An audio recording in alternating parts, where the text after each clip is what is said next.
Aren't you a little short for a stormtrooper?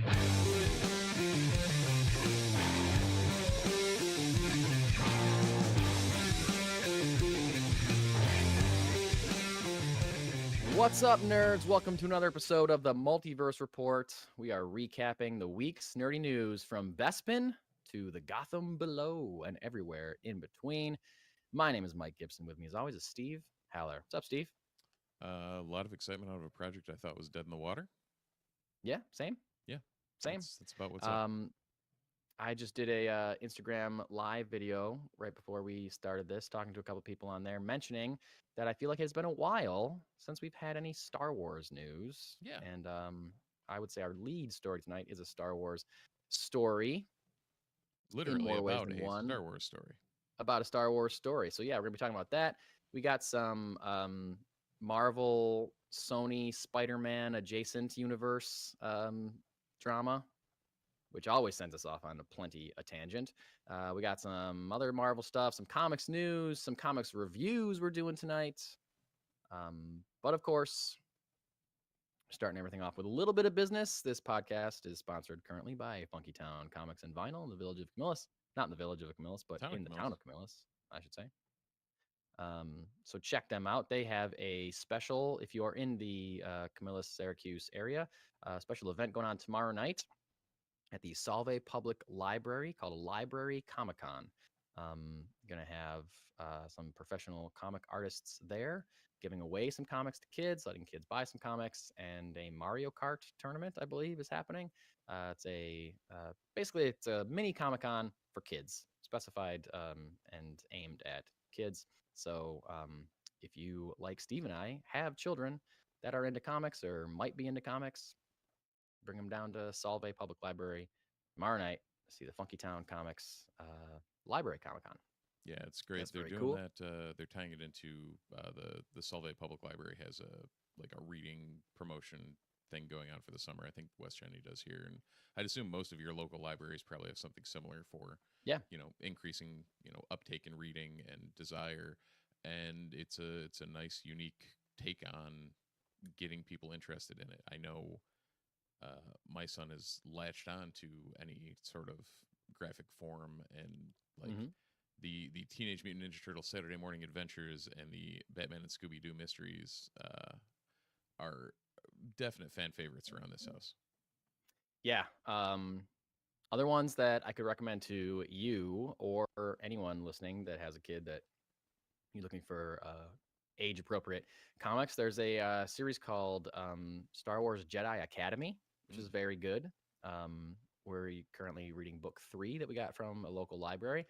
And there's also a series called Hilo, Hilo, The Boy Who Fell to Earth, which is an exceptional story.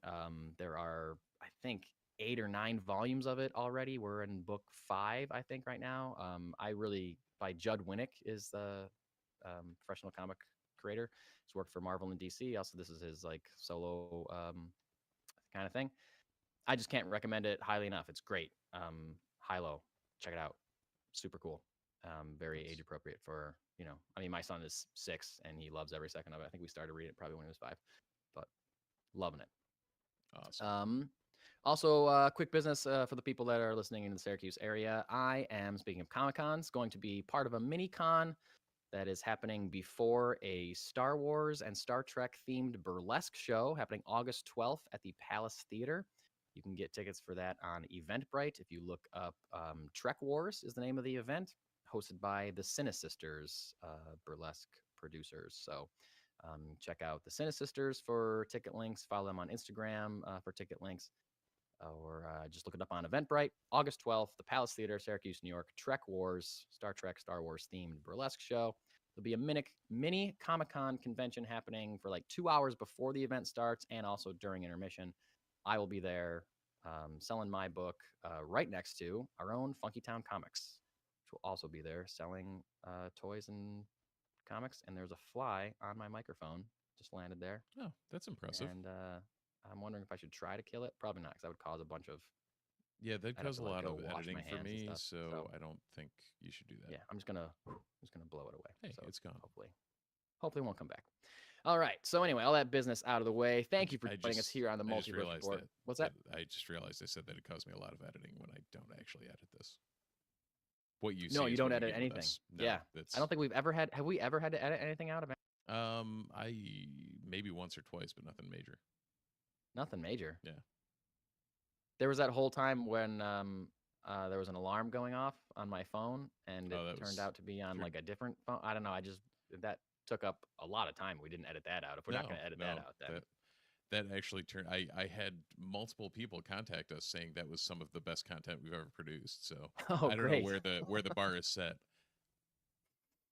So just more of me being a technological idiot is how we're going to get more listeners. Great. Apparently. All right, Steve. I know at least one person told me they were going to join us on YouTube tonight, so keep an eye on that chat if they have anything to say. I know we've had a couple of people here and there for the last few weeks. So feel free to let us know if you agree with what we're saying, if you disagree with what we're saying. We're going to dive in here first with an update on the strikes that are going on, the writer strike and the actor strike.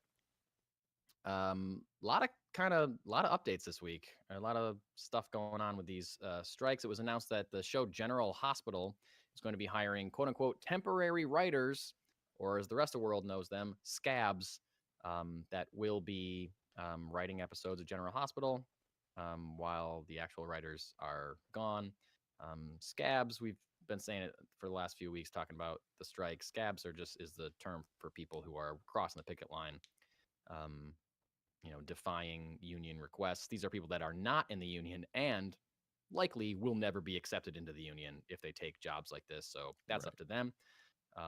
It's kind of a tricky situation because I'm sure those people need jobs too, but you're also taking away from, writers that actually were hired on that show that are striking for better conditions. At the same time, if the show goes too long without new episodes, it could possibly get canceled, and then the real writer's job isn't going to be there anyway when the strike is over. So it's kind of like it's a whole crummy situation. I don't know. It's also announced that Disney is starting to hire for artificial intelligence jobs, which is dumb and shitty. Is one of the things that people are striking against to prevent jobs being replaced by AI. Disney is just saying, screw that. We're hiring some AI people. Right. Literally the reason, like one of the main one reasons of the biggest reasons this strike is happening at this point. Yeah. And for the record, our good friend of the pod, Joel Monahan, apparently is a huge Days of Our Lives fan and is down with hating on General Hospital. So here we are. Oh, wow. All right. All right. Days of Our Lives fans unite. I remember I was, when I was a kid, my grandmother would babysit me, and I was forced to watch As the World Turns. Ooh. So that was my soap opera of choice. And it is still turning. I don't know sure. if that's for now. I don't know. For now. Well, see the world how may have long we stopped got turning more. at this point. Yeah. Yeah. All right. What else happened? Apparently, a group of publicists, or just all publicists, were begging SAG-AFTRA to let members promote stuff, and break those rules and like promote things, which is dumb because if you're gonna beg somebody to let something happen, you should be begging the studios to let to pay. Like, why are you're begging the people that are striking? You should be petitioning the studios to go back to the bargaining table to end this. You shouldn't be trying to force the people that are already, being disenfranchised and to fix this, because it's not their fault. It's the CEO's fault, the studio's fault. So come on, get it together. Studio A24, indie studio, produces a lot of great movies, a lot of great work. They officially got a waiver from SAG-AFTRA, and I believe also the WGA, maybe not the WGA, but definitely SAG-AFTRA. They got a waiver allowing them to continue to film. And what the waiver means, they're not crossing a picket line. It just means that they have already agreed to all of SAG-AFTRA's demands. So they say whatever comes out, we'll abide by it. If you get everything that you want, we'll abide by it. And therefore, SAG-AFTRA said, okay, if that's the deal, then you can keep filming. So that's pretty cool. And I guess A24 is not a part of the big cluster of like big Hollywood studios, so they're able to negotiate a separate deal with SAG-AFTRA. And for so that's anyone cool. who doesn't know A24 just by name, they were the geniuses behind Everything Everywhere All at Once, Lady Bird, Yep. Uncut Gems, Midsummer, Ex Machina. That Yeah, that lots of style of great stuff. like very good movie making. Yeah, for sure. Lots of great stuff. Also, this is a positive development. The Writers Guild of America East on the East Coast said that they will allow animation writers into their union post strike. Now, we've mentioned before that animators and animation writers technically don't belong to a union. They don't have their own union, and they're saying that the animation writers will be allowed into WGA post strike. So that's huge and awesome. I hope that continues to spread. Yeah. Other good news, Dwayne "The Rock" Johnson donated a, quote, historic amount of money to SAG-AFTRA Relief Fund, meaning the funds that they have to help people stay employed, or, cover things like insurance or doctor bills or things like that. The amount wasn't disclosed, but it's rumored to be a 7-figure amount, like an incredible amount of goodwill coming from The Rock to SAG-AFTRA. It's being referred to as kind of a call to arms to other super rich celebrities, like the Tom Cruises out there. Like, why aren't you also donating a ton of money to this? One would think. And one would think. Hopefully that continues. When you have a boatload of money and have nothing else to do with it, why don't you help all the people that don't have a boatload of money? Yeah, exactly. And it's like, not, especially somebody like The Rock, whose star has kind of started to slip a little bit. He's certainly no longer a box office guarantee. Maybe if he after let something himself like lose a Black fight Adam. once in a while. Yeah, exactly. Yeah. She-Hulk herself, Tatiana Maslany, spoke out against Bob Iger, which I think is huge considering that she is currently employed by Disney as She-Hulk. And I feel like you see a lot of people speaking out and calling out Bob Iger, but I don't know that we've seen someone that currently has a contract with Marvel or with Disney speaking out so specifically against Bob Iger. She said to the Hollywood Reporter this week, "I think he's completely out of touch. He's completely out of touch with the workers who make his shows happen, who make people watch these shows, who bring viewers to him and his money. Having worked on a Disney show, I know where people fall through the cracks and where people are taken advantage of, and it's outrageous the amount of wealth that is not shared with the people who actually make the show. That's crew, cast, writers." So, pretty strong stance from Miss Maslany. I love her. Great. All this, and we're just hearing, or I have heard on a number of podcasts and articles that it doesn't look like this strike is ending anytime soon. Seems January, like this one's in for the long haul. Yeah, in it for the long haul. Hopefully, the studios start feeling the pain sooner than actors and writers start losing their homes, things like that. Yeah, thanks to that CEO that was quoted. Yeah. We're going to do this until they lose their homes. Really? Thank you for being a giant dick. I know. What an a-hole. What an a-hole. Yep. All right, should we talk some Star Wars?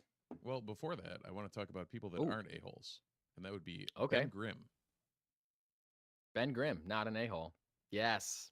So I noticed that's what you were drinking. Yeah, I was walking through said prior local bottle shop, branching out in Camillus, New York, and literally did a double take when I looked to my left, and there's a Ben Grimm can that is rock solid IPA from Mason Ale Works. So yep, I had that earlier this week. Nice. I had a similar experience, and I had a whole conversation with owner Carissa Monahan about how are they not getting sued?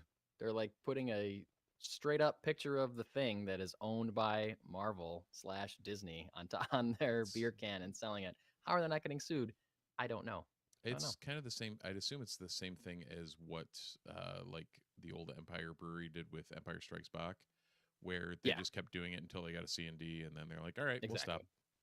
Yep, we're going to do it until they catch us, and in the meantime, nerds like you and me are going to freak out that the thing is on a can of beer and immediately buy it. So yeah, head down to Branch Cow Bottle Shop to get some nerdy Fantastic Four related beer, and also they have on their shelves a beer from a brewery called Pariah called Smilex, which is a Joker themed can. Didn't see So that one. Probably would have bought that quick too. yep, I did, and it's very yummy, I must say. So now, should we talk about Star Wars? Sure, we can do that. Sure. You don't sound very excited for somebody that loves Star Wars as much as you, Steve. Oh no, I was looking at like 3 production things while you said that. Okay. Okay, good. This is interesting because I feel like for the last 2 weeks, maybe not the last 2 weeks, but certainly last week, we talked about the showrunner for the Lando series, Justin Simeon, who directed Haunted Mansion that came out last week, gave a quote about how he hadn't heard anything in a long time, and he tried really hard to write a good story. Seemed like everybody liked it, but he hasn't heard anything. He doesn't know what's going on with it. A few months ago, around the time of Celebration, Donald Glover himself, who played Lando in Solo, a Star Wars story, gave a quote about how, like, yeah, it's still possible. I'd love to play Lando again, but I can't say anything more. Or Kathleen Kennedy will be after me. Blah, blah, blah. And that gave us some hope. But then the quote from Justin Simeon last week kind of made us think, oh, okay, this is probably not going to happen anytime soon. But apparently, Justin Simeon, not there, not a part of it. He can't really talk about it because he's not a part of it anymore. And who is a part of it? Donald Glover and his brother Stephen Glover have been hired to write the Lando series for Disney Plus. This was a story broken by Above the Line outlet. Apparently, Justin Simeon, the original showrunner, has been actually off the project for about a year, and that he left on his own accord, was not let go, like so many other writers, directors by Kathleen Kennedy. He left on his own accord because he had to focus on Haunted Mansion, and Lucasfilm wanted to get going on the Lando show, and he did not have the time, so he decided to just walk away. So then they turned their attention to Donald Glover, who often writes with his brother Steven. I think they wrote together on their show Atlanta, and also this series called Swarm on Amazon Prime.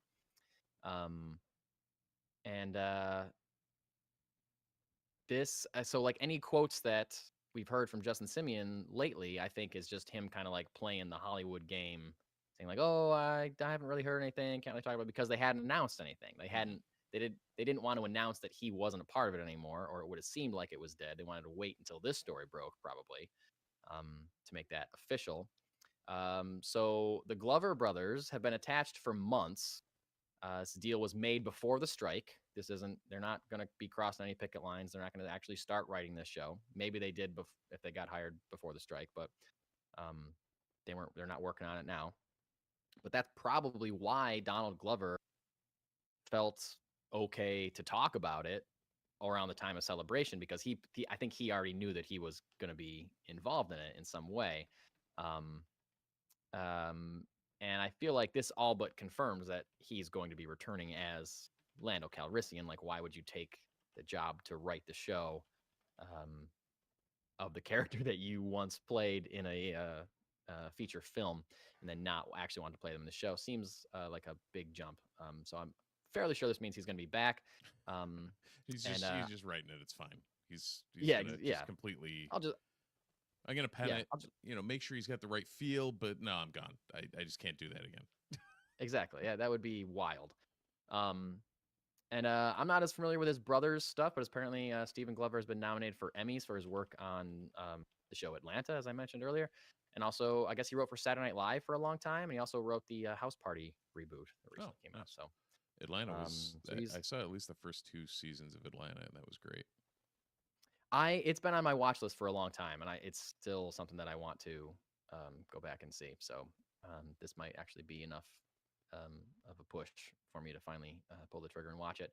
Nice. So, Steve, Donald Glover coming back as Lando Calrissian, most likely, certainly to write it, most likely to star in it. What do you think of this? Were you excited for a Lando series initially? Does this make you more excited?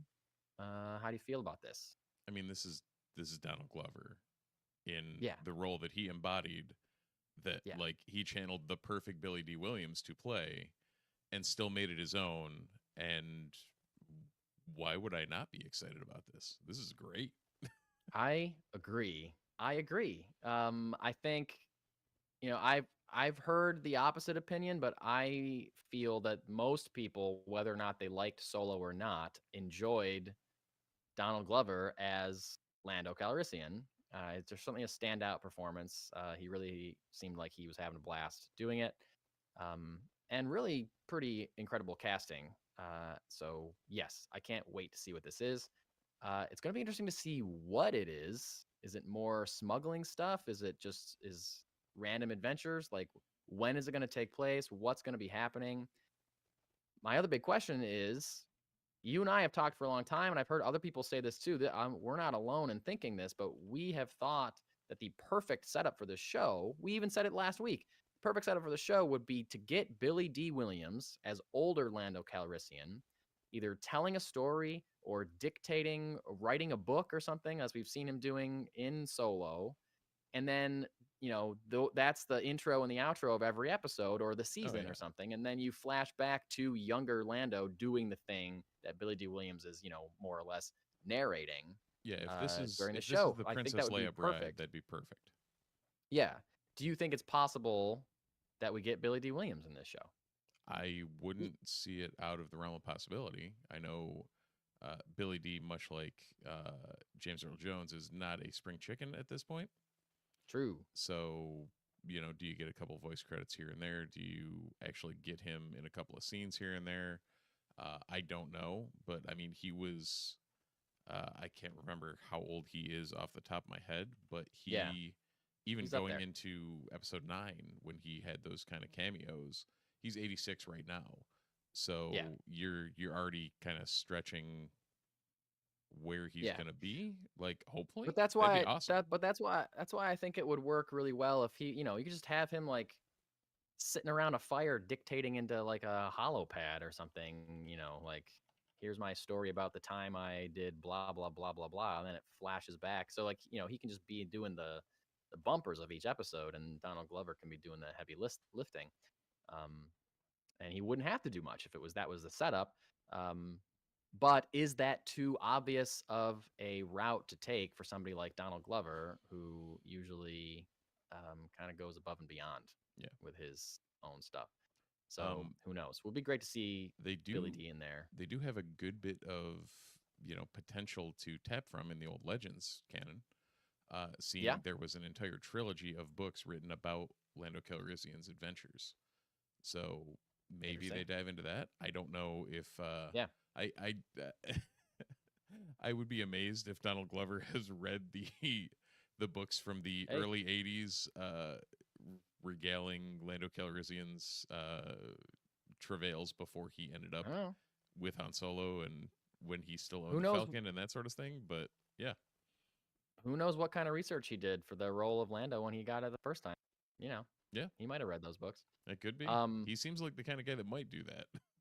yeah. So my follow-up question: do you think we get Alden Ehrenreich back as Han Solo in this Yes. series? Yes. You think definitely yes. Yeah. Well, let me rephrase that. I think if Han Solo shows up, which if we're Likely.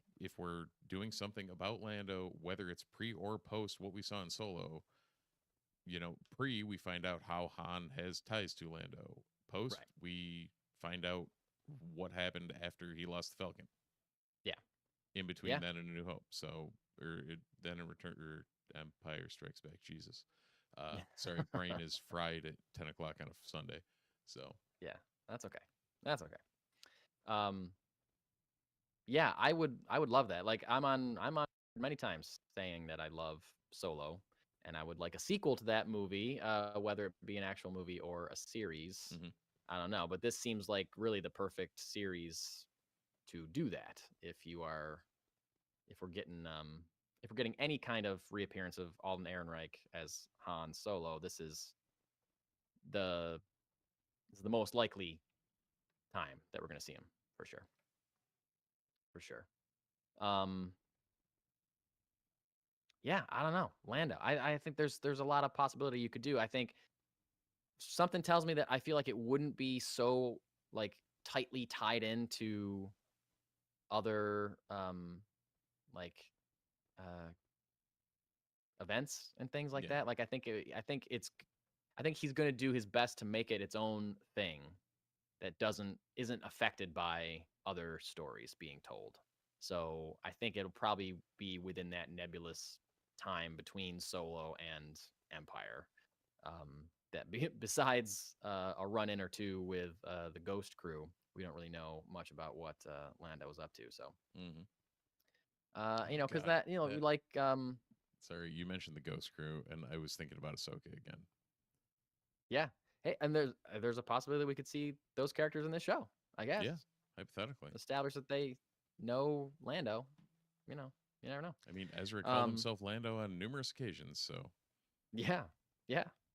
Um, so I know there's so much potential here, and just potential for really fun stories being told that do not need to carry the weight of any kind of decades long saga or anything like that, or even like Ahsoka is going to be partially paying off 4 seasons of a animated show.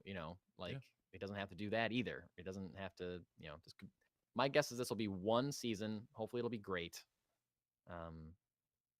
And I don't know. I'm very excited about it. Yeah, If you can't I mean, tell. there's also a couple comic miniseries that have background on Lando too. Sure. So there's plenty out there if Glover wants to tap that, or if he wants to use some of it for some sort of inspiration for a novel Yeah. adventure. Which, hey, I'm down for whatever he wants to do, because anything that can get him back in the saddle, I'm all about. Yeah, and you got to wonder if this was like a way to get him back as Lando. Maybe he might have been on the fence, and they're like, "Well, what if you also get to write it?" Right. That What could if have you been get like, everything involved with it? yeah, exactly. And I'll be interested to hear details about this. We'll hear more as it, no one's making anything right now because of the strike. So a long time from now, when we get some more details on it, I'll be interested to hear. Was it a completely original pitch from like did they ask Donald Glover and Stephen Glover to pitch them an idea, or did they go to them with like, here's our idea, would you want to write it? Like, where did the story idea come from? Right. Is Lucasfilm trying to fill a gap, or are they just trying to make a good show? Hopefully it's the latter. Yeah. So The latter can do the former. The former doesn't necessarily do the latter. correct. Very wise. Very wise. Speaking of things that are wise, here's something that's not wise. Making Spider-Man movies without Spider-Man in them. No, there you go. What were you going to say? Huh? I was just going to say, you could just put Sony and say not wise. Yeah. Like there's no need to bury the lead on this one. Sony has once again decided to punt the football when it comes to anything in the Spider-Man related. Yeah. Whatever their Nexus universe Spider-Man is referred adjacent to. films. Yeah. So yeah, they're shuffling their release date again, as would be expected, but it's really affecting all of these properties. Yeah, and you're saying again because I forgot how they moved. Oh, all this Morbius shit got moved a million times. 25 times. So yeah, Sony, in the wake of the strike, adjusting some release dates. One being Kraven the Hunter, supposed to come out in October. Supposed to come out this October, is getting moved to August of 2024. Wow, that's a huge jump. It's almost a year. Yeah. It's pushing almost a year. A film that, I mean, is most likely 90% done. We saw a trailer for it already. It sucked. It's we saw at least like 80% crap. So yeah, yep, 90% done, 80% terrible. We don't know that for a fact, but neither Steve and I liked the trailer very much. There's but this thing called past being precedent, and when it comes to Sony, yeah, everything we've seen, I made it through almost a half of Morbius. Yeah, I watched the whole thing. Yeah. Yeah. I didn't have enough Um, assistance to watch the whole thing. yeah.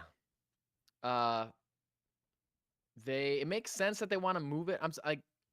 I guess if because they're blaming the strikes, it all makes sense because Craven, not only is Craven a slightly lesser known Spider-Man villain, like he's never been in a movie before, right? Like comic book fans know Craven. Spider-Man He's film, not your Doc Ock. He's not your Goblin. He's not your even exactly. Chameleon or Electro He's or whatever. He's certainly not your Venom, Right. right? Venom is like almost a household name at this point. For the So- record, Chris has just made a very profound statement in our chat. Let's hear it. Sony makes no sense in their Marvel movies. So I think Very he's accurate. on the page with us. With the exception of Spider-Verse films. Correct. There's a giant asterisk there that just says live action. Yes. Yeah. For sure. But they don't want to. Craven is rated R, and they don't want to put out a R-rated film in theaters without being able to do like a huge promotion because there's, if it's an R-rated movie, less people can go see it anyway. And if you don't have Aaron Taylor Johnson out there promoting the hell out of it, then it's likely that even less people are going to go see it. So, makes sense that they would want to move that just because of that. And I don't know, maybe they'll figure out a way to edit it and make it better till then. Who Not holding knows? my breath. This is a bummer, but certainly it's not unexpected at all. Beyond the Spider-Verse has been not delayed, not pushed, removed from the release calendar completely. Yep. Why is that? Because, as we know from previous reports about the animation conditions for animators on Across the Spider-Verse being unsustainable and just complaining about toxic and terrible working conditions, and also the members of the voice cast admitting that they had not recorded any lines of dialogue for the third installment of the Spider-Verse series yet. Taking all that and mixing in a writer's strike and an actor's strike, Seems fine. now the actors are It's not fine. even allowed to record their vocal performances. So no one knows when this movie's going to come out. They hadn't even really started making it. I think that article that we talked about that mentioned that blew the whistle on the toxic working environment mentioned that they had done some like pre-visualization on the third one, but nothing close to finalized animation. And they said, there's no way we're going to hit that date. This was before the strike. So even before the strike, they knew they weren't going to hit that date. Now, again, animators aren't in the guild, so they could be animating, but you can't animate much without a vocal performance of Right. the character because the acting of the voice determines the look of the character, what they're doing, how they're moving, all that kind of stuff depends on the vocal performance before you animate. So nothing can happen with this movie. And since we don't know when the strike is going to be over, there's no use in securing another release date when there's no way to know when they're going to be able to finish this movie. So Beyond the Spider-Verse, sadly, removed completely from Sony's release calendar. And I'm sure it's going to come out. They're going to make this movie. They're going to put it out. They just don't know when. So they can't put a date on it. Speaking of dates, we also got Venom 3 has been dated for July 2024. This is a movie that is done already or shot. It's being edited and visualized, so the strikes don't affect it. So that has been dated for next summer. And Madam Web has been bumped up by 2 days. I think it was supposed to be on the 16th of February. Now it's coming out on the 14th of February. Weird. I don't know why I you'd often bother. want to go see a spider movie on Valentine's Day. Valentine's Day. Yeah. So it's still coming out February next year. Yeah, and that started that wrapped filming like 2022, so that's still a while ago. Yeah. And we haven't seen, and we don't know. We barely know anything about this movie. We got like one unconfirmed report of who is playing who, but we don't even know if that's true. We haven't seen a trailer. We haven't seen photos. We haven't seen anything. Yeah, what was it? Like we've confirmed a couple of people like Dakota Johnson and Sydney Sweeney and yeah, we know like who's some in other, it, some but we other don't know. We cast, don't know but- who they're playing Right. definitively. Yeah, it's all just kind of guessing and It's checking. all up in the air, and I'll be very interested to see a trailer or anything about Madam Web. I feel like the vast majority of people don't know that movie's happening. And what kind of promotion is going to make people want to see a movie called Madam Web that, again, will not have Spider-Man in it? Great. Not spider-related. We did talk about What? it, though. It may have a Spider-Man in it. It may have a It Spider-Man may have in a it. clone of Spider-Man in it. Yes, that's true. That's So, true. But again, I don't know that that's been confirmed. Maybe I should look it up and see if it's been confirmed. But because we were thinking, what was it? Adam Scott got cast or someone? Yes, but that unconfirmed report from 8 to 10 months ago or whatever said that he was playing Uncle Ben. Oh yeah, that he was playing Ben Parker, not Ben Riley. Yeah. I don't Weird. think I want that. I don't know. I do not want this. I'm very to steal a word from you. I'm very intrigued about seeing more about this movie, but I don't have any kind of desire to see it Right, or yet, I'm not or banging down the doors expectation for that it. it'll be good. Right. Like you said, past is precedent. So I can't imagine that it's going to be something that's going to completely light my world on fire. But hey, I could be wrong. Yeah. I could be wrong. Not spider related, but Sony and nerd related. Sequel to Ghostbusters Afterlife has also been delayed. That was also going to come out this year, December 2023. Now it's moving to March 24. So yep. The date, March 29th, the date that was going to be for Beyond the Spider-Verse. And I don't know. I feel like this is probably Sony stretching out their content a little bit, like we were talking about a or two ago. Things getting pushed. All right, so just because they know things are gonna dry up. They know they're not gonna have it, so I might push some stuff around. All right, I've got an over/under for you. Okay, hit me. How much money Madam Web will make? Now Vegas, i.e. the chat, has set the line at $4. So are you taking the over or the under on this? I think that it will make over $4. Okay, so we've got the over there, but if we're talking breaking even or flopping, where are you thinking? It's hard to say without seeing a trailer or knowing anything about it. Like that might help it even. Like Sydney Sweeney is like a current very popular it girl. She's a very attractive woman. If she's playing like Jessica Drew, or if she's playing a superhero, then people might go see it just to see that. And Dakota Johnson, also a very attractive woman. If she's doing cool stuff in a trailer, then people might want to go see that too. I might want to go see that. I got a crush on Dakota Johnson. So Sydney I don't know. Was the White Lotus was she in? That I would. She was in the first season of White Lotus. Yeah. So I think it really all depends on what this movie is about and what it's doing, because you have popular actors and actresses in the thing. But so do people go to movies to see actors anymore? I don't know. I think they go spectacle most of the time. So, and it's not like Sydney Sweeney is a proven box office draw. She's a TV actor. So despite her having her fans, she doesn't necessarily put butts in seats, as they say, in a movie theater. But who knows? If it looks great, then maybe people will go. But again, it's a weird thing that Spider-Man's not in it. So it's just so weird. It's just so weird. I think it will.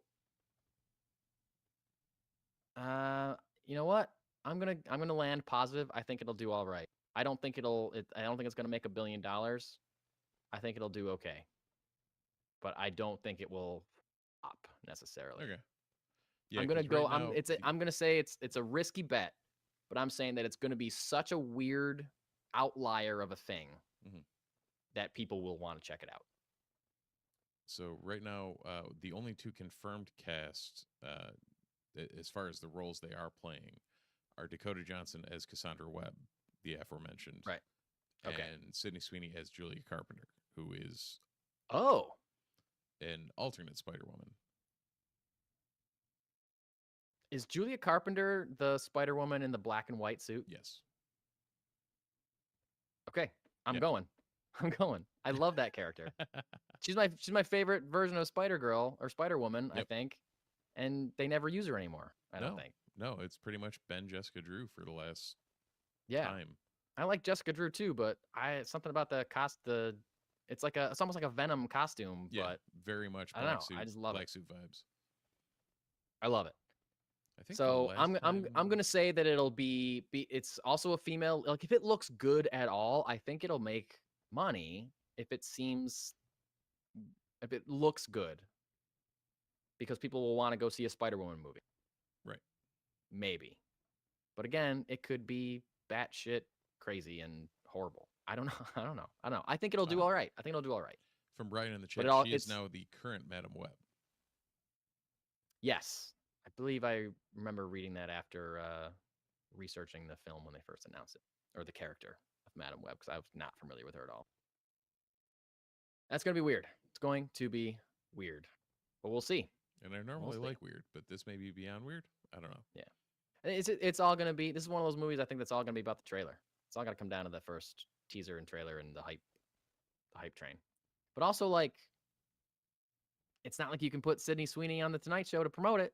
She's an actor. She's on strike. Dakota Johnson's not going to be out there promoting stuff. Yep. So I don't know. Hopefully the trailer has to be good enough to do the promotion that those two women would do otherwise. Yeah, no, that makes And sense. we'll just have to wait and see. It's coming out in February. We're going to have to get a trailer probably November? this fall. Yeah, October, November. At the very least. Maybe a teaser in September or something, and then a full trailer in November. Right, could December, but yeah. So I just realized looking at our rundown here that I really should have buried the lead on the beer until now. Because we're talking Fantastic Four, folks. I thought you may have picked that beer because of this item on the rundown. Oh, no, I picked the beer solely because I was walking past it at branching out. And I was like, oh. And then I looked over at Joel and I was like, hey, you have a beer that has the thing on it. Mm-hmm. And he said, are you recording the Multiverse Report? And I said, yes. So I bought the beer. Yes, I am. Well, yeah, you're right. This is a Fantastic Four related story. This is news from the Hot Mic podcast, John Roca and Jeff Snyder. Jeff Snyder had this statement to say on the Hot Mic podcast. This is not necessarily confirmed. It is just something that he heard. He said, this contradicts some stuff we've put out there in the past, but this comes from someone apparently working on the Fantastic Four movie. They said that Adam Driver, who, stepping away from the quote real quick to remind our listeners, Adam Driver, somebody that has been connected to possibly playing Mr. Fantastic for a very long time. There's been a lot of rumors, a lot of, is this role going to go to this person? This role going to go to this person? Adam Driver's been connected to Fantastic Four, specifically in the role of Mr. Fantastic for months, very long time. We've talked about it a lot on this show. So Jeff Snyder is saying, someone that's working on the Fantastic Four movie, they said that Adam Driver was never really engaged in this. They sent Adam Driver the script a while back, and he said that he couldn't connect with the character on the page. He passed very early on. So, has all that just been a big nothing? Like maybe they were right that they sent him the script, but it was never reported that he wasn't going to do it. So we've just been running with it. Everyone's just been saying Adam Driver, fantastic, but I don't know. Looks like he's not on board anymore. Now, Steve, you're probably not very upset about this. No, I was going to say, I think I'm on the record multiple times thinking I don't really see it. Yeah. I think he's a good enough actor to do a great version of Mr. Fantastic, but he's not someone that I immediately think of as being a good Mr. Fantastic. So, yeah, don't get me wrong. I love me some Adam Driver, but my brain it just does not did not compute. Yeah. Well, he agrees with you. It also enough. did not compute for him. And this is also in line with the stuff we've heard about Disney maybe not wanting to go trying to save some money because they're paying Bob Iger all of it. They don't have enough to make a movie. They don't have enough to pay Adam Driver or who did we read passed on Invisible Woman? Emma Stone, because they weren't paying her enough money. Yep. Don't have enough money to pay A-listers to be in the MCU anymore. So Well, how can Warner Brothers do it when David Zaslav is making twice as much as Iger is? I don't know. It's dumb. Very dumb. Dumb. All of it is dumb. You have too much money. There's too much money out there for those CEOs Mm-hmm. and billionaires not doing anything. Hey, speaking of billionaires, Speaking of billionaires, Bruce Wayne is one of those. I've heard that. The only good billionaire is a fictitious one, and a fictitious one that either dresses up like a bat, punches criminals in the face, or puts on a high-tech iron suit and punches criminals in the face. Right. There's a recurring Only theme here. two. I know there's definitely other billionaires in comics that are probably good, but they're all fictional. So, Right. No matter what, they don't actually exist. yeah, exactly. Moving into some comic book news for you. DC has announced a miniseries called Batman: City of Madness. Writer and artist Christian Ward will be helming a 3-issue miniseries for the DC Black label.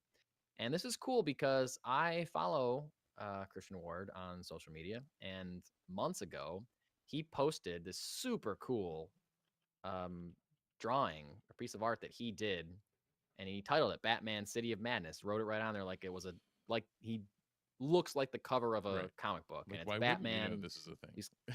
These kind of like psychedelic covers, and it's almost like tentacles or some crazy stuff coming out of like under his mask where his face normally is. It's just really cool looking. And he posted that art saying, someday I'll be able to do my psychedelic Batman horror or whatever someday. And this was like a year ago or something. And apparently he was able to pitch DC on it, and now he gets to do it because he just retweeted that the other day saying like, you know, started here and now I'm here or whatever. So I think this is going to be very cool. I believe.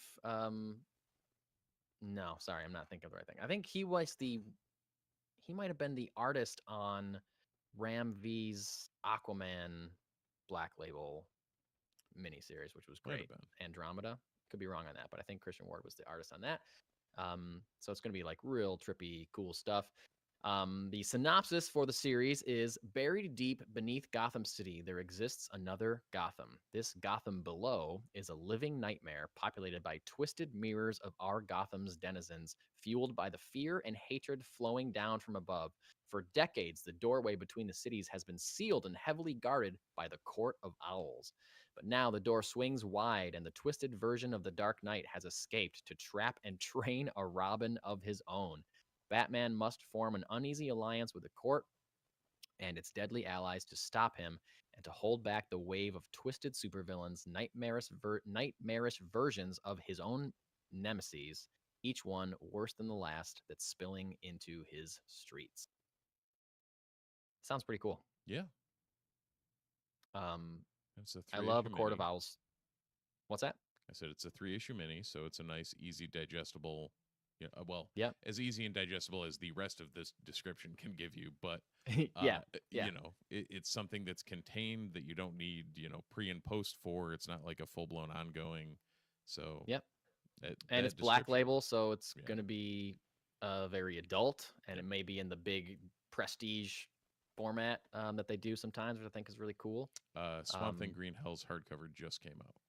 For the Yo, record. I saw that at Funky Town Yep. this week. Yeah. I was that this looks- close to buying it. I was like, Ooh, should it's I? good, dude. Is It's a good story. Nice. It's very R-rated.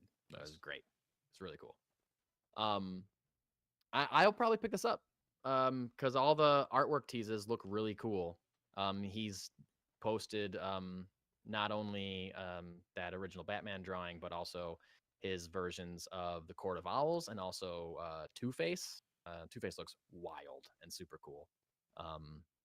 So yeah, it's just like the art is all kind of just like big, bright colors, like kind of unexpected colors, I could say. I don't know. It's Okay. just like he called it like a spiritual sequel to the Arkham Asylum, A Serious House on Serious Earth's book by Grant Morrison, which has wild, over the top art on every page. I know, so I'm excited for this. I was just thinking about, I write my own comics, but I've never been able to come up with like an idea for like what I would do with Batman. And I was just thinking this past week before I read this announcement that I think the key to writing a cool Batman story is to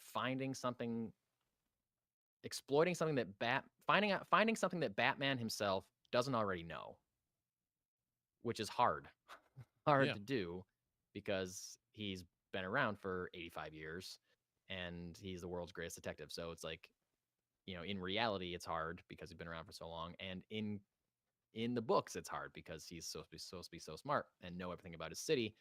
So it leads to things like this, like, oh, well, what if there was a secret version of Gotham City under the city itself, which is crazy, but also allows you to, write a cool story. Yeah.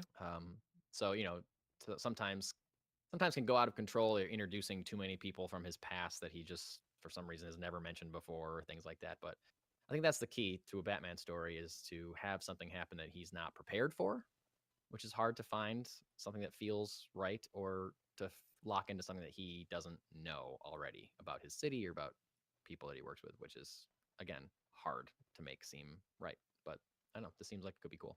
Yeah. Moving on over to the other side of the aisle, Marvel announces a Howard the Duck 50th anniversary special. Writer Chip Zdarsky and artist Joe Kino. Do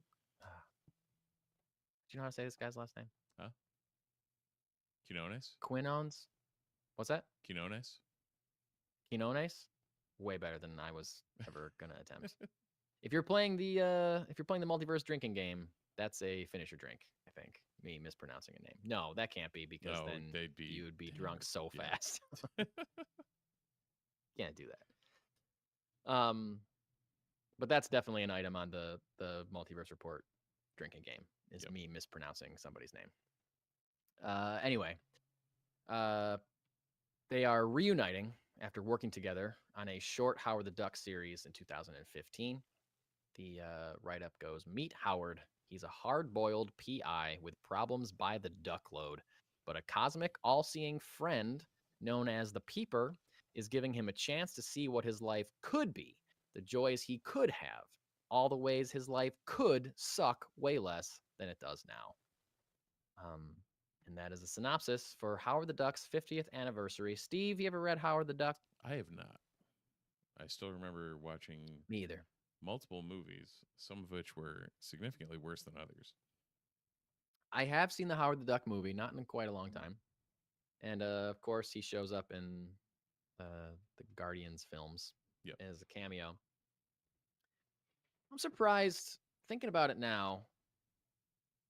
I feel like there's a lot of genuine love for Howard the Duck as a character, probably because everyone knows that one movie was bad, but like it's fun to know how bad it was, and he's a weird, fun character, especially the way that James Gunn portrayed him in the Guardians movies, kind of like I don't know, a little bit darker, maybe, a little more like curmudgeon-y. Like he's barely in them, so it's hard to really get a read on him, but that's kind of how I see him. And when the MCU does stuff like green lights an entire Agatha Harkness series because everyone loved that one song in WandaVision for like a month in 2020, like it seems wild that they haven't done anything more with Howard the Duck in the movie. Yeah. I don't know. I just feel like there's a lot of love for that character. And when he showed up in the post-credit scene of Guardians 1. Oh, I think everybody, when that happened, I think everybody thought like something more was going to happen with him, not just that we were going to see him again. Yeah. Him be a running gag in the Guardians movies. I know. Like, where's his Disney Plus series? Are they just scared because of the original movie was so bad? Do you think? I mean, maybe. I don't know, but like, couldn't be worse than Secret Invasion, right? Like, what? Yeah, more thoughts on that coming after this episode. If you want to hang around, yeah. I don't think it's. Yeah, we're gonna recap. It ain't the gonna be finale long, of Secret but Invasion. it'll be fun. I don't think it's gonna be long. I don't think it's gonna be long. No, but if you enjoy us shitting on something, I'm sure it'll be fun. We don't do it that often. Yeah. I don't. Yeah, I don't know why Howard the Duck hasn't shown up more. It Yeah. seems like an easy win. Just put him in. I don't know. I don't know what I'm saying. I don't have an idea for how they could have used Howard the Duck, but you know, like I said, in a world where we're getting a 6-episode miniseries about Agatha Harkness, That they where's Howard the still Duck in haven't the MCU? canceled. I mean, to be They fair, still even no, that, they shot it. They made it. yeah. Well, to be fair, even that they're releasing the Echo miniseries. Right. Yeah. Like, who was calling for that coming out of Hawkeye? I don't know. Not me. I don't know. I'd much rather watch a Howard the Duck series. No offense to Echo, and no offense to Agatha Harkness. Oh no, Echo or the as a actors character, involved. like, seems awesome, but it's like, I don't know. It just seemed weird that that was what they greenlit coming out of that show. Yeah, and that we didn't like. And with WandaVision, there were talk of like a Vision Quest series. Like I don't know if that's Yeah, we still still don't know happening, what's but up with like, White Vision. why hasn't that happened yet? Yeah. But we're getting, oh, everyone really responded to this one funny song that we did in one episode, and that became a meme for a week. So why don't we base an entire series around the success of this one song? I don't know, this one character from WandaVision. I don't know how Marvel makes decisions sometimes. Doesn't make a whole. Yeah. Especially like if that series came out like the next year, the Agatha series came out the next year, great. But now it's even more like, what? Who's that? What? Right. That one character that I haven't seen in 3 years gets their own show. Great. So okay. the chat is going wild with the much rather see Batgirl over these potential options. Which, yeah, Yes, dude. Yes. that movie will look great. Although Yeah. apparently Joel is just standing for the original Howard the Duck movie in the chat as well. So, Oh, I think the original, like, I'm gonna stand by that. I think it's bad, but I think it's bad with so much like charm yeah, that it's worth watch. It's like a Oh, fun yeah. bad. It's a you know? nice It's not a campy bad bad. bad. Yeah. it is a not fun cinema, bad. but it's a movie, and you can Yeah. have It's a fun so watching bad it. it's good. It's a so bad it's good. Speaking of things that are so good they're good, I just happened to pop up Christian Ward's Instagram, the aforementioned artist and writer for the Batman series. He Yeah. has. I need to find out what comic this is for and buy a copy, because Warlock from New Mutants. Yeah. There is a Wolverine cover that has him overlaid with like the runes and circuitry that's on Oh. Warlock, Wow, and cool. it's just really cool. So now I need to find Yeah. that, and if anyone from Yeah. Funky Town is listening, find that for me. Yeah, he's a great artist. He's a great artist. And hey, speaking of comic books that we want to read, let's talk about some comic books that we have read. Sure, we can do that. Some comic book reviews. Steve, would you like to go first? We have different books this week. We each were given Yep. an advanced copy of a book to speak of. I think the last time we did 2 different books, I went first, so I'm going to let you go first, Steve, Okay. if you were prepared to talk about. I am prepared to talk about Magneto #1. Oh. So we are currently in the quote unquote fall of X, where the Krakoa era is coming to an end. Right. So everything that had been built by the X-Men, by the mutants on their little mutant sanctuary, has gone awry, and things are going sideways. And Sinister did sinister things because, well, it's Mr. Sinister, and you had to, Because that's his name. you had to expect this. Like, come on, Yeah. guys. And so apparently coming out of that, we have Magneto in a miniseries who is now has taken over the Xavier Academy and is, I guess, teaching the New Mutants. Wow. So the New Mutants roster that I believe it was Rain, it was Sunspot, it was Danny, it was Cypher, Chamber, Cannonball, and the aforementioned Warlock. are his new class that Magneto is teaching, and is kind of coming to terms with the fact and burying all of his past and his evilness. Wow. Kind of a good setup. At the end, there's a reveal of a new villain that we were previously unaware of. Cool. And yeah, the whole thing is set up with a danger room scene that actually is done pretty well. Um, I would probably grab number two. Like Oh wow. it's definitely a solid introduction to taking to living in the headspace of, you know, Eric Lencher, Magnus, whatever you want to call him at any Yeah. given point. And he actually references that numerous times of, you know, which of the multitude of realities is he living at this point of who he's been over the years from Auschwitz to now. And it's pretty well done as far as an introspective into where Magneto's headspace is. Wow. Cool. So it is focused, despite him teaching the New Mutants, it is focused on him. It's from his perspective. Yeah. Yep. So it starts Yeah. out with them in the danger room, and then it kind of pans for the most of the middle half of the book to him, you know, a whole mental conversation he has with himself. And Oh, cool. it works pretty well. Cool. Who's the creative team on it? DeMatteis, Nauk, and Rosenberg. I don't know Oh, first names cool. on any of them, but yeah. Yeah, I mean, literally, Awesome. first panel in the whole book is the New Mutants. Oh wow. And New you're Mutants. like, oh, okay. Most This is not classic what I New Mutant expected when you costumes. go from the Magneto cover. Yeah. So, yeah. Yeah. That's cool. Is there must have been a Magneto series before, right? This can't be the first time they ever gave him a solo series. There had to have been. There must have been. It's been years. It's been decades.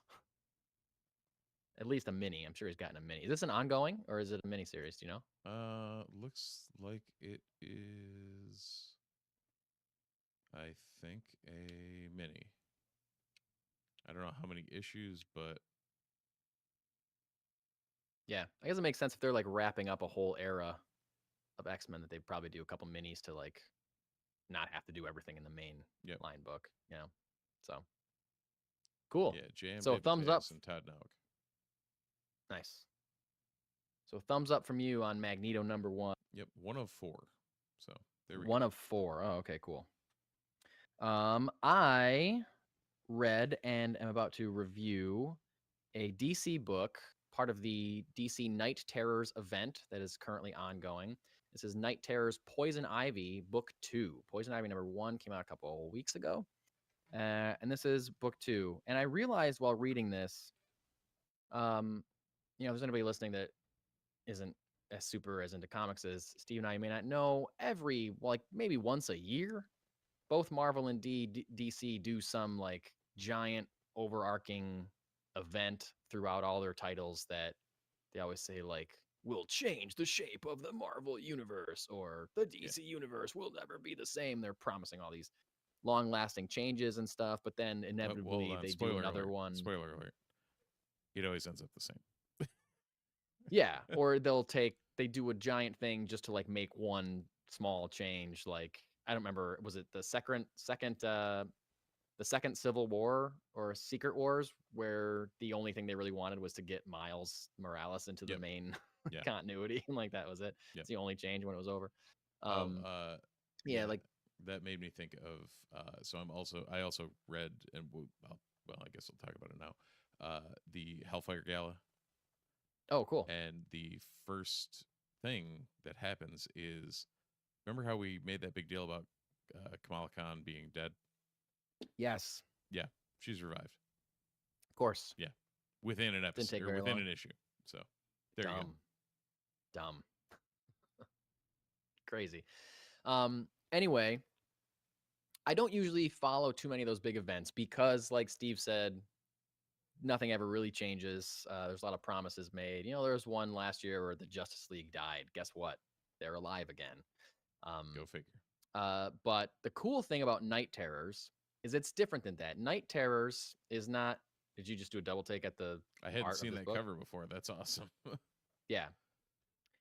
Night Terrors is less of a we promised to change the events of the entire DC universe and more of a hey, here's this new villain that is powerful enough to affect all of the characters of the DC universe at once. And so they're all having their own like mini adventures under the umbrella of Night Terrors. And it's just kind of a way to see your favorite characters dealing with like or it just puts them in like a horror story, basically. They're all having these like deranged nightmares. The art, as you can tell from the cover, the art is wild. The art, and it's like that in every book. Like it's not the same artist, of course, but it's always going to be um, something that is more like a horror book than you've ever seen in like the pages of Superman or anything like that. You know, so you get to see them dealing with these really horrific things. Um, the artist on the Poison Ivy book was written by G. Willow Wilson, who is the main writer of the ongoing very popular Poison Ivy book. I'm trying to look up the first name of the artist right now while I'm talking about it. Pencils from Adagun Ilhan. And as you can tell, it's super creepy stuff. Holding it up for the YouTube viewers out there, they're all like just maniacal, even like more than Joker laugh, just like super creepy looking, and like you don't get to see that in other kinds of books. So basically, every character that's affected by this night terror phenomenon is experiencing their own personal nightmare, and in this one, to this minor spoiler for Poison Ivy Night Terrors #1, her nightmare is kind of being forced to live a domestic life with Harley, even though it is kind of what she wants. She fears the constriction of it. She fears not being able to be herself, blah, blah, blah, blah, blah. So this is basically her being slowly seduced by this fantasy and herself becoming one of those wide-eyed, crazy, smiling people until she's kind of pulled out of it. Hmm. And it's really cool. I like it a lot. Like G. Willow Wilson is writing, she's just setting pages on fire with her writing on the Poison Ivy ongoing. You should be checking that out if you're a fan of this character. So this also, even though it's an event, it did feel like it's coming from the same mind of the main writer, so it kind of fit within the series. I liked it a lot, and because I know it's just all the Night Terror spinoffs are just 2 issues.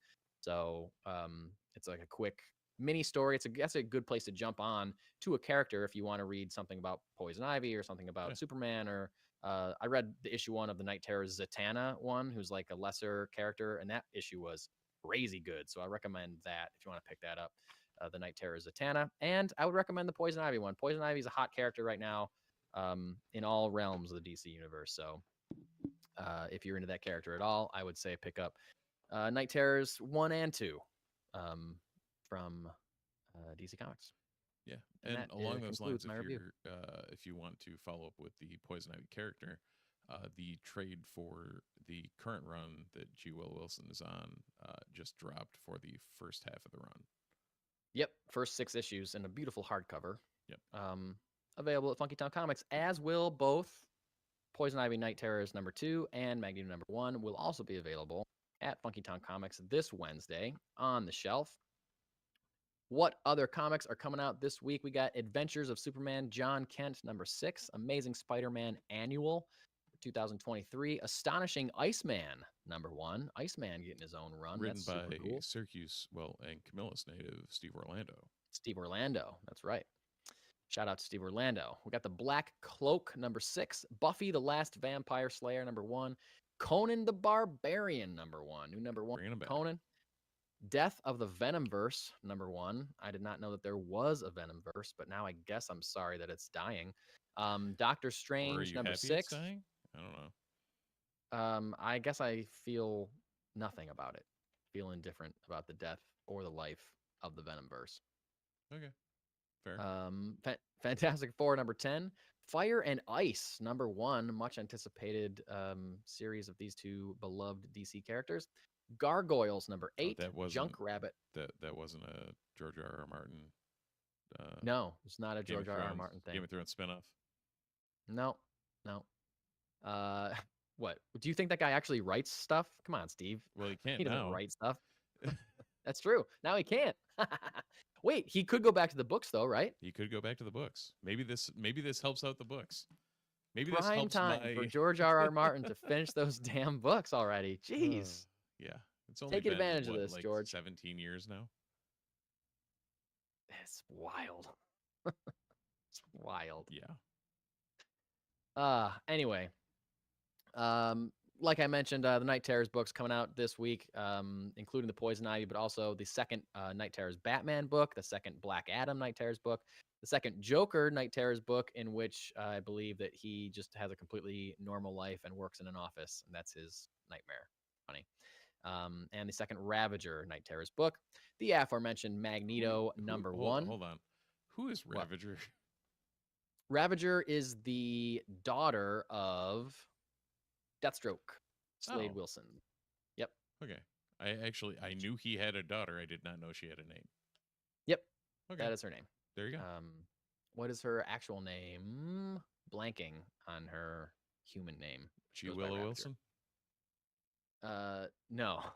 It's not G. Willow, and it's not Wade. Okay. I know that. The aforementioned Magneto number 1. Big thumbs up from Steve on that. Moon Knight number 26. My Little Pony number 15. Peacemaker Tries Hard number 4. A book that I love. Very excited to keep reading this book.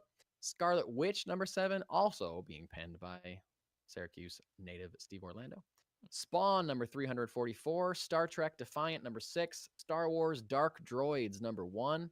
Star Wars Yoda number 10. Teenage Mutant Ninja Turtles Last Ronin The Lost Years number 5. I think that's the last in that series. I believe so. And also X-Men 25. So I got a big anything pull week. else? What's that? I got You have a a big big poll pull this week there. week? Well, Dark Droids What's on your Yoda, list? Dark Droids Yoda, and Last Ronin. Oh yeah, there you go. I'm definitely going to pick up the I'm definitely going to pick up the Peacemaker Tries Hard. Mm-hmm.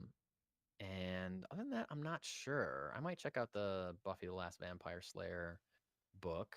'Cause I dabble in some that's right Buffy in your books alley. here and there. Yeah, for sure.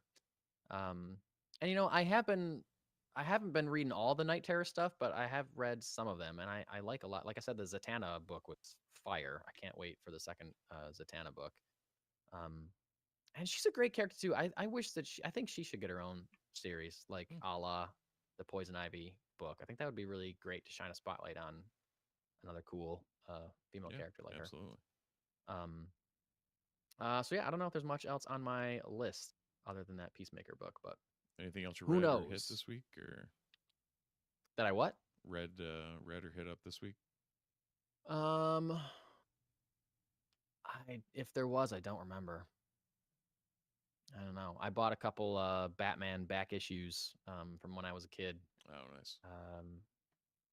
Just like right around the time that I was really starting to get into Batman comics, like so much that I bought them because they weren't like pricey or anything. Yeah. And I remembered the covers from seeing them on like newsstands when I was a kid and then not buying them. And so I was like, oh, well, now I'm an adult. I'm going to buy these books that I should have bought 30 years ago.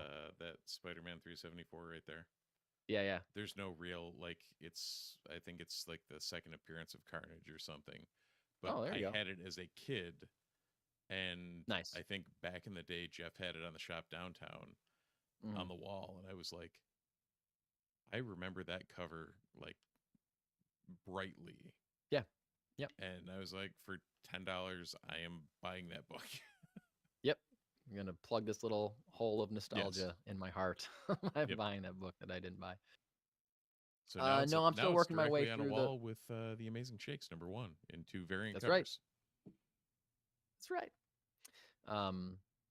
That's a book that will be sold at the Palace Theater on August 12th.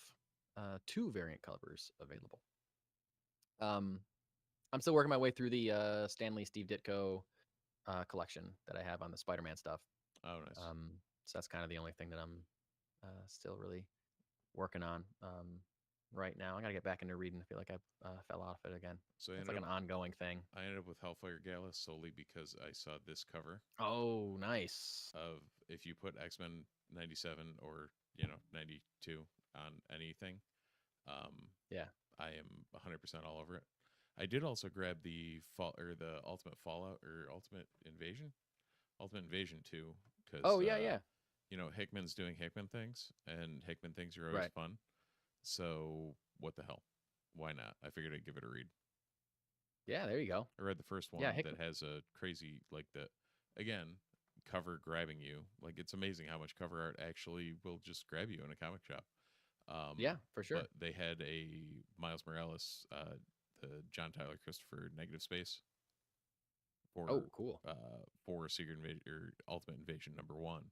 I was like, okay, guess I'm buying that because I need that cover. Yeah. Then I read the book Yeah. and I'm like, oh, the book's pretty good too. Awesome. So Cool. win-win. Win-win. And we're gonna have more on X-Men 97 momentarily. But moving on into some one-shots to wrap up this episode. First off, just a little thing that I thought was cool. Apparently, Blue Beetle director Angela Manuel Soto originally wanted to meet with DC in order to pitch not a Blue Beetle movie, but a Bane origin story movie. The director said, I wanted to pitch ideas, and one of them was the Bane origin story. I always thought that there was something interesting in exploring his reality and how a character like that comes to be. But apparently, the meeting just took a different route, and the studio ended up saying something to him, ended up saying to him, quote, there's this character we've been developing for a couple years, the Blue Beetle, a Latino superhero. And then, one thing led to another, and now he's directing a Blue Beetle movie that's coming out next month, August 12th, 15th, something like that. I don't remember. Somewhere around there. I was gonna say somewhere. I'm excited to see. Weeks. What's that? Somewhere in the next couple weeks. Yeah. And I think that's cool because, there hasn't been a comic accurate depiction of Bane in the films yet at all. The big detail that they always leave out is that he is a Latino person, never been played that way. Tom Hardy, certainly not in any kind of Latin descent, I don't believe. He does a very interesting origin story. He was born in a prison, tortured his entire life. So I think that could be a good movie. I feel like in the wake of like when Joker came out and made $1 billion and also won an Oscar, there was a lot of talk about are they going to do like a Lex Luthor movie or something, but like no one ever mentioned Bane, but he'd be a solid follow if they ever did want to make a anthology series of villain focused origin stories in the vein of the Joaquin Phoenix Joker movie. I think Bane would be a good way to go. Bane's a popular villain. He's not Joker popular. Very few villains are Joker popular, but I think he could make a good movie for sure. I don't think it would make $1 billion. Anyway, I've talked too much about it. Steve, why don't you bring us back to X-Men? Well, we're heading directly back to X-Men 97, where showrunner Bo DeMeo said at San Diego Comic-Con that quote unquote production is going quite well, going really, really well. We're in post-production on season 1, and right now writing the finale for season 2, said Bo. I cannot be happier. Season 2? We're already there. We're greenlit and in the can, apparently. Yeah. I guess this was a holdover from San Diego Comic-Con because, we had to do our episode earlier last week, so we missed the last couple of days of it. But we don't even know when season 1's coming out, but he apparently has confirmed that we're getting a season 2. Yeah. Which awesome. I am in no way going to complain about, but no. What? I just hope that season 1 is good. So it makes me actually want to watch this. Yeah. That's the last piece of the puzzle, I think, right now. Because I'm gonna watch it. I hope it's good. But yeah, because awesome. they pushed that again, right? Last week. I believe so, yeah. Late he says they're in post-production, so they're on the other side of it for sure. So Far we're in, side of we're production. in animation, and the first season is going to be 10 episodes. So it's like, all right, Yeah. you know, I get why they're already hitting season 2. Yeah. But they're only writing it, and I'm sure a No, lot they're of those not. voice actors are probably in the union, so it's going to Yeah. be a while before they can, Oh yeah, they can write because the animation thing, but because they're not in whatever. they're not in the Writers Guild. Exactly. Yep. Which will be rectified after the strike, per our talks earlier. Okay. Yep. Which means after this, whatever the next strike is, we'll be getting even less Right. TVs and shows because the animators will be able to write at it. Yep. Last one shot for the night. More animation stuff and more Invincible stuff. After we talked about Invincible season 2 and the new Adam Eve special that's on Amazon Prime right now. Did you We see got. I haven't watched it yet. that? No. Okay. I've heard nothing but amazing things. So Awesome. I'm sure it is. Same creative team. Yeah. They're great. Apparently the Invincible cast has already recorded all their dialogue for season 3. So the show's official Twitter account stated this week that there will not be as long of a gap between seasons 2 and 3 because the voice recording for season 3 is already complete. So would you look at that? Isn't that a smart idea? Seems to be. If it's going to take you almost 2 years between seasons, you might as well start working on the following season. So, they don't want that. I'm sure nobody, including Amazon, who's benefiting from this show being great, nobody wants that long of a gap again. They want, especially during a strike, they want eyeballs on their streaming services, and this was a big hit for them. So, and it's good to know that we won't have to wait quite as long. So, Steve, anything else? Are we missing anything? No. Did you do anything worth mentioning? I think that's about this it. week? But if you are hanging around, you should hang around slightly longer to hear our thoughts on Secret Invasion episode 6. Yeah. And the Yep. series as a whole. For the faint of heart, there will probably be a veritable amount of swearing. So be mindful.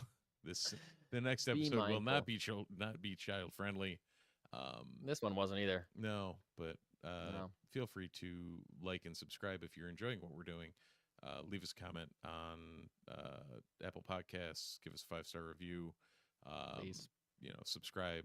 Let us know what you're thinking on YouTube.